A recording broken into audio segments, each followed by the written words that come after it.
Teman-teman, pandemi COVID masih saja menjadi hal-hal yang begitu mencekam, hal-hal yang begitu mengkhawatirkan di negara Indonesia. Apalagi negara Indonesia adalah negara yang korban meninggalnya nomor 1 sedunia.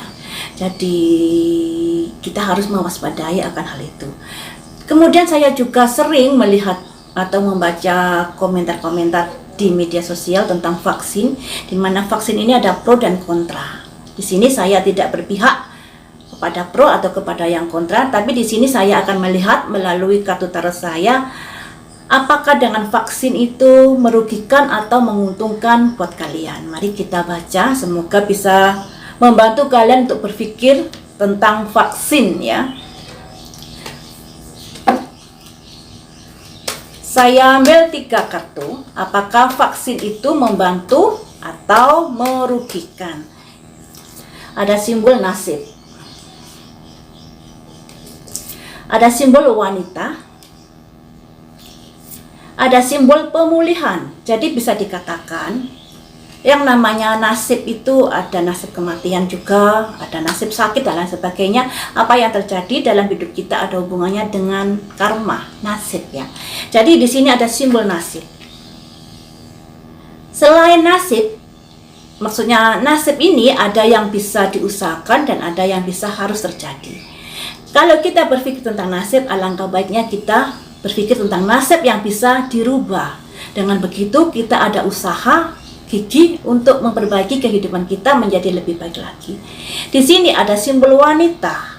Wanita ini bisa diartikan kejelihan, ketelitian, kehati-hatian yang bisa memulihkan keadaan kondisi sekarang ini. Jadi bisa diartikan dengan adanya vaksin kita bisa berusaha untuk memulihkan kondisi keadaan yang seperti ini menjadi pulih kembali. Berusaha untuk memulihkan keadaan. Tapi itu juga tak lepas dari nasib, di mana nasib ini ada yang bisa diusahakan, dirubah, ada yang tidak bisa dirubah. Namun alangkah baiknya di sini ada simbol wanita, kita selalu berusaha, kita selalu hati-hati, kita selalu jeli dalam menyikapi sebuah permasalahan tentang vaksin ini. Jadi kalau menurut kartu 3 ini, vaksin bisa memulihkan keadaan dari kondisi yang seperti ini, bisa menjadi ada perbaikan kembali. Jadi intinya vaksin itu bermanfaat untuk tubuh kita demi menjaga kesehatan kita dari serangan COVID-19.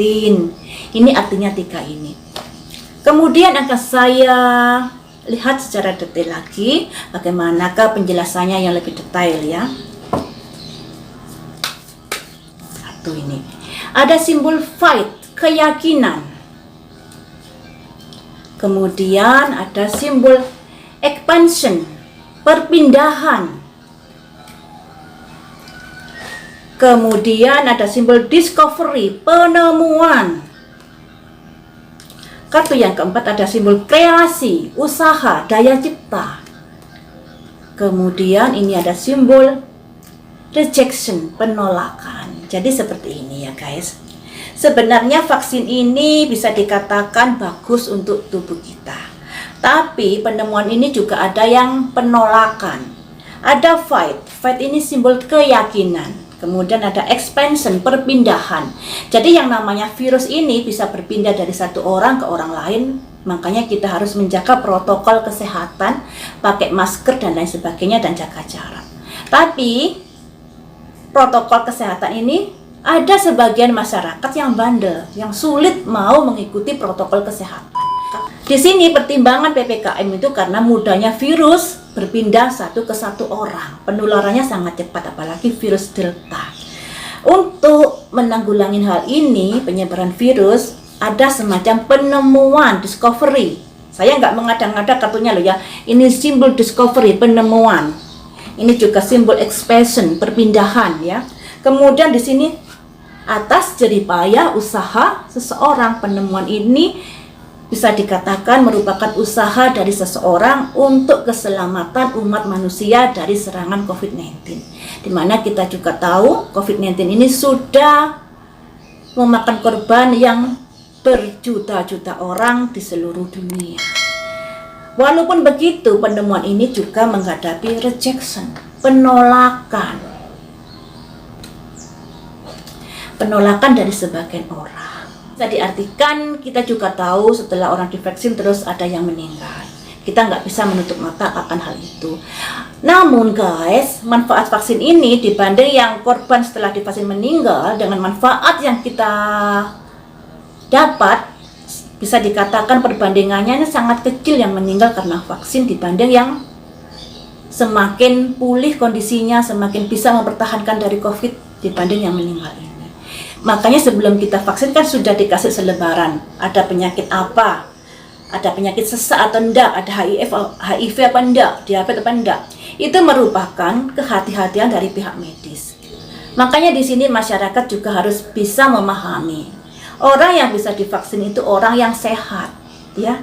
Kalau tubuhnya lagi batuk, lagi sakit, lagi meriang dan lain sebagainya, lebih baik vaksinnya ditunda dulu. Makanya dalam setiap kita mau vaksin dikasih selembaran. Apakah kondisi badan kita lagi sehat, apakah punya diabetes, apakah punya sesak nafas, kalau jalan sesak apa enggak nafasnya dan lain sebagainya. Di situ sebagai bentuk kehati-hatian dari para medis agar tidak sampai terjadi sesuatu. Dan setelah vaksin pun kita ditahan beberapa menit untuk melihat reaksinya agar tidak terjadi hal-hal yang tidak dikehendaki. Namun di sini tetap ada yang namanya penolakan. Jadi seperti itu ya. Kalau menurut di kartu ini bisa dikatakan vaksin itu sangat berguna untuk kita. Untuk ini loh ya, karena penyerangan virus ini, penyebaran virus ini sangat-sangat masif sekarang ini, sangat-sangat mudah menyerang. Sehingga hal itu perlu dipikirkan kembali. Makanya segeralah untuk vaksin dikarenakan ternyata vaksin ini sangat bagus untuk memulihkan kondisi yang ada seperti ini. Namun yang namanya hidup ini adalah sebuah pilihan. Kamu mau divaksin terserah, nggak mau divaksin juga terserah. Semua tergantung pilihan dengan resiko yang harus dihadapi masing-masing. Kemudian saya akan cerita sedikit saja tentang kisah hidup saya yang baru saya alami. Saya sudah divaksin 2 kali. Alhamdulillah, karena vaksin itu saya bisa sampai hari ini bisa membuat video dan bisa bertatap muka dengan kalian. Andai kata saya nggak divaksin, mungkin saya akan menderita COVID yang begitu parah. Dimana ceritanya seperti ini.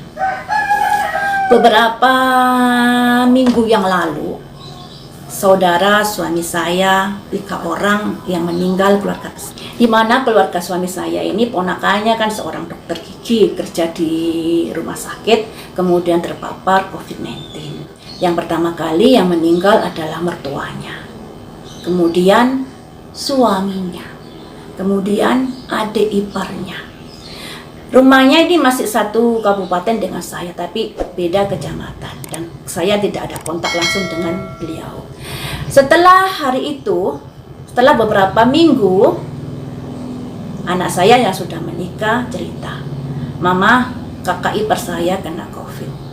Kakak iparnya di belakang rumahnya dan juga di depan rumahnya. Jadi rumahnya anak saya ini diapit COVID yang masing-masing masih keluarga besarnya. Dimana kakak iparnya ini juga dinas di Rumah Sakit Umum Sidoarjo terkena COVID. Kemudian nggak lama dari itu anak saya mulai batuk pilek. Saya sudah parno. Tapi anak saya nggak mau diperiksakan, kekeh. Akhirnya saya ambil alternatif untuk memberi vitamin. Tapi penyakitnya nggak malah reda, malah sesek, nafasnya pendek-pendek. Seperti itu kalau nafas. Akhirnya mau nggak mau saya bawa ke rumah sakit. Ternyata positif COVID. Kemudian harus isolasi mandiri dan hari ini sudah mulai selesai. Bahagia sekali karena sudah melampaui masa-masa sulit. Nah, setelah anak saya positif COVID, malamnya saya demam tinggi. Saya sudah parno, saya obati paracetamol, saya juga sudah konsumsi obat. Setelah anak saya batuk pilek, saya sudah konsumsi multivitamin ini. Saya konsumsi multivitamin zinc, D, E, dan C. Tapi polanya saya atur sendiri. Zinc dan E 2 hari sekali. C dan D setiap hari sesuai dosis yang berlaku. Saya nggak mau melebihi dosisnya, takutnya ada sesuatu yang nggak kita inginkan. Kemudian saya kan demam tinggi. Setelah demam tinggi itu saya nggak ada nafsu makan. Untuk menelan itu susah. Sekalipun tenggorokan nggak sakit, menelan itu susah. Tapi saya nggak diikuti sesak nafas, batuk, dan pilek. Jadi yang gejala yang saya alami itu demam tinggi. Terus dada ini rasanya dihantam benda keras. Tadi kadang berat gitu ya. Kemudian nggak ada nafsu makan, sulit untuk menelan. Perut ini kembung kayak gunung rasanya, kayak kude gitu. Itu saya alami hanya 1 hari. Untuk demamnya saya alami 4 hari. Jadi perut kembung, dada serasa berat, terus nggak bisa makan, itu hanya saya alami sehari. Ternyata mungkin ini manfaat dari vaksin saya yang sudah lengkap sehingga imun tubuh saya bisa melawan dari serangan COVID-19. Nah, setelah 4 hari ini, 3 hari saya mulai diare. Warno lagi saya. Tadinya saya sudah gembira karena gejala-gejala sudah nggak ada. Tinggal demam. 3 hari, hari ketiga saya diare. Diare saya minum Benahong. Kemudian kebetulan saya mempunyai Benahong di rumah. Ada Benahong, ada sirih merah, lengkaplah masalah pengobatan herbal di rumah itu tanamannya. Saya minum Benahong. Akhirnya hari esoknya sudah mampet diarenya. Tinggal demamnya. Kemudian hari kelima demam sudah sirna. Itu yang saya alami. Perbandingannya dengan anak saya dan saya beda sekali. Anak saya melewati masa-masa yang begitu sulit, sampai sesak nafas, sampai diare, dan lain sebagainya. Saya hanya butuh waktu 5 hari untuk sembuh. Anak saya butuh beberapa hari untuk sembuh.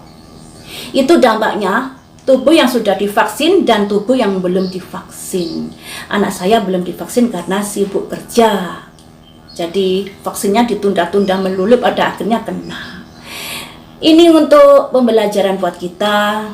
Saya tidak memaksakan kalian yakin dengan pengalaman saya, karena hidup ini pilihan, kalian mau divaksin dan tidak terserah ya.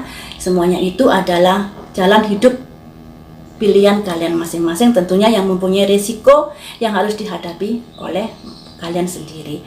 Semoga tayangan ini bermanfaat buat kalian yang masih ragu-ragu untuk vaksin. Semoga bisa mempertimbangkan kembali, karena saya mengalami sendiri manfaat vaksin 2 kali, vaksin lengkap, ternyata bisa meningkatkan imun tubuh dan bisa membantu dalam menanggulangi serangan COVID-19.